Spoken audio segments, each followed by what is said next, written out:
Peace, prosperity, love, and light. I'm here real quick. I want to share a few things. Some of the things that let me know I was not really made for this matrix. In fact, that I was made to help um, transform the matrix. Okay, so if there is a Neo, I am a Neo. You are a Neo. We are all Neos if we awaken to who we really are. So Neo was sent into the matrix to transform the matrix, to change it, to free your mind from the everyday rigmarole that you go through. So, in my own world, I'm going to share how I began to realize I don't fit into this system. Very young age. I'm doing this because I want those who may wonder if they are chosen, or if they are supposed to be on this path, or if they are on a path, if they are being guided. I believe you are. And so I'm going to share my story. Hopefully you'll see some of the similarities and recognize that you too are not really fit for this matrix, and that you're supposed to be working towards building God's kingdom on this earth, that which is next. So, real quick, this is for the kingdom builders. When I was a little kid, as young as I can remember, my sister is someone who has a social media presence on Bigo Live and some other channels, and her name is The Unraveler. She's about 2.5 years older than me. My sister told me, and this is long said, this is not just something she told me, it's something she's been stating since our childhood, that when we were kids, my mom would be asleep in the bed, and she would be asleep in the bed, and or that two men would enter my room, enter our apartment, and they resemble Laurel and Hardy.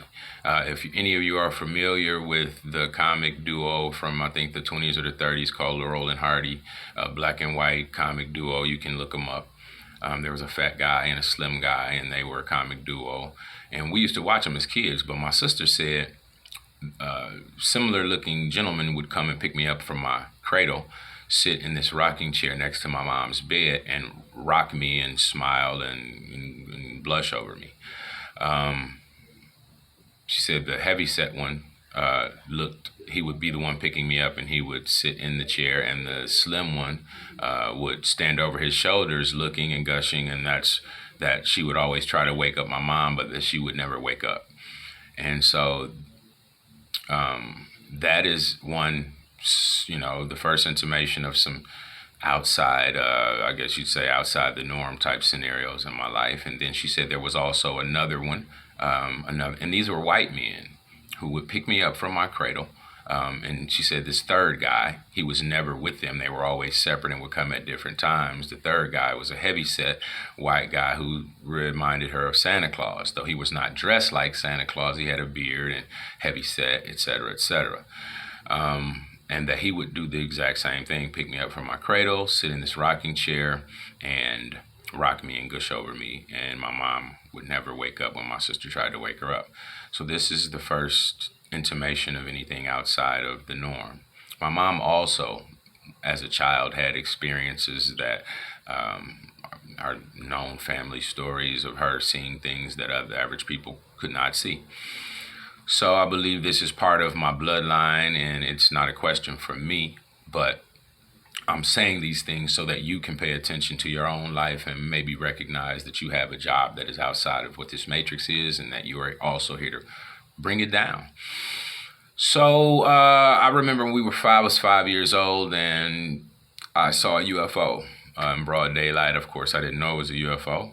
We were at a lake in Michigan called Lake Michigan. Lake Monroe. It's in Michigan, and Monroe, Michigan, in fact, and it's Lake Monroe. And we were there fishing when I was a child, about 5 years old, and I saw a UFO, and Tina, my sister, the Unraveler, said that I went missing.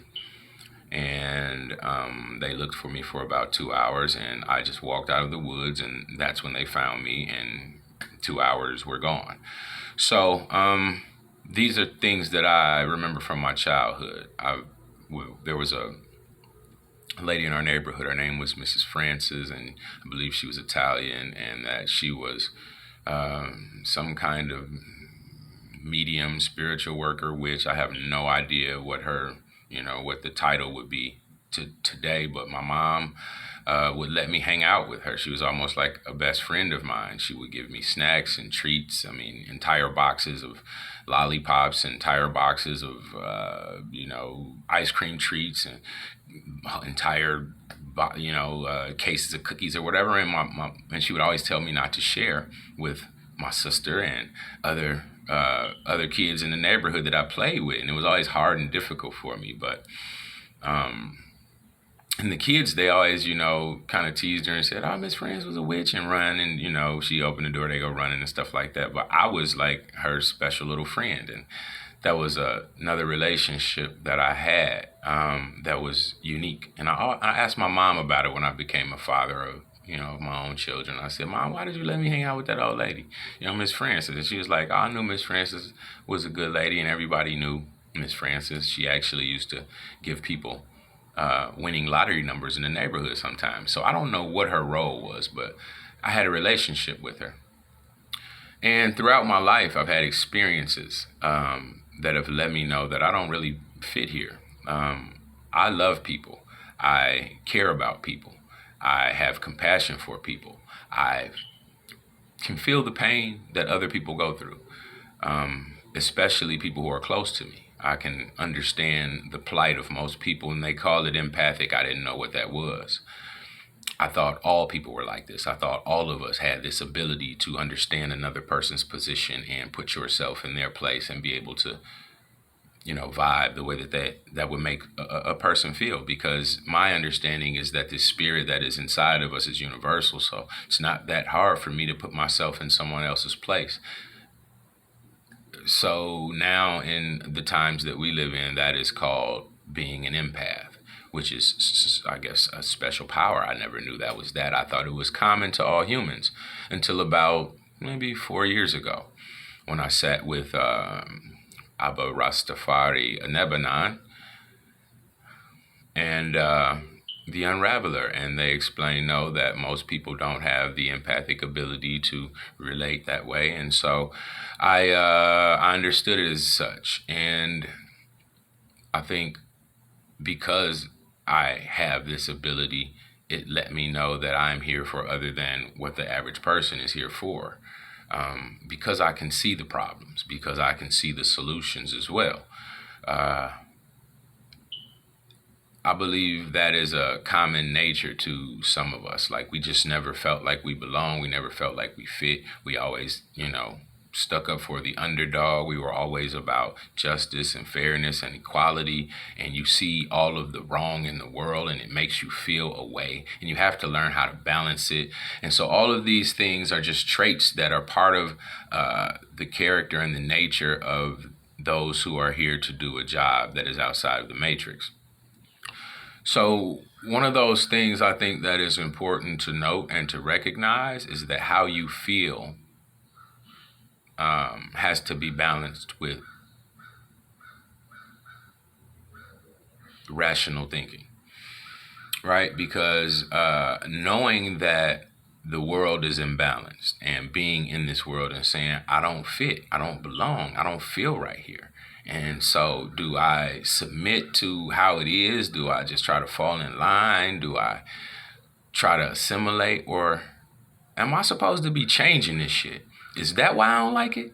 Is that why I get so impassioned and angered and frustrated by all of the injustice and the wrongs that I see?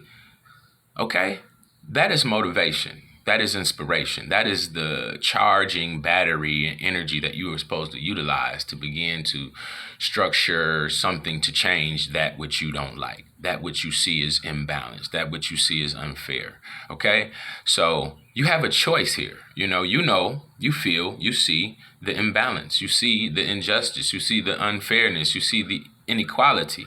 And so if your nature and your spirit and your heart are detested by that, they are repulsed by that, yet it is the majority of what is, happening in the world. Why do you think you would be here in the midst of that? You are here in the midst of that because you have an alternate opinion, an alternate idea, an alternate vision, something that is different that can change it. You see the flaw and you see the fix. But if you don't say it, if you don't get up now and start to be who you are supposed to be in these times, then you may be held accountable for some of what you see happening around you. Because there are those in the society, they may call them the salt of the earth, or the leavening in the bread, or the balance in the yin and the yang of the earth, or an environment, or a community, or even just a household. So if you, being that soul who says this ain't right, I don't like this some BS, but you don't make an effort to change that which you don't like, what you see is wrong, what you see is BS, then in some ways you become responsible, because the consciousness that is in you is repulsed by it. Yet you don't stand up and say that is repulsive, because if you did, there would be others who would be supported and motivated and inspired to say this is repulsive. And that's how a thing moves. That's how we change and transform what we see here as the Matrix. So I hope this was of some assistance to somebody to recognize that the reason you say and feel and experience how you do is because you're not fit for this matrix. You are fit for the hereafter and the building of God's kingdom here on earth, right? You want you want, like me, you want us all to reach our fullest potential. You want truth, you want justice, you want an easy, honest life. You don't need the complications of manipulation and swagger and all of the things that people attempt to do to manipulate and to hustle and rework the truth. We just want the truth. Let's just keep it plain and simple and talk about it and make it factual and make it something we can all experience and transform the world by. So be empowered. Know that there is a spiritual team that supports you. Don't be overwhelmed by the ignorance that surrounds you. Recognize that your power and your force will remove the power and the force of 1,000 of these weak ones, because they just followers. You are the lead that will take the lead if you stand up and take the lead. So be like an arrow launched from a bow. Anything in the path will be split until you hit your target. Be that, okay? So I just wanted to share that with the ones who might be on the path, who wondering about the path, and who wondering about their place in the mix of this ill shit. Yeah, you're here to change it. You're here to transform it. So stand up on your motherfucking stoop, say in your soapbox or whatever you got to do, and start saying your piece, because that is what is the transformative energy. Okay? All right? There is power in your words. Speak them. Bless. One love.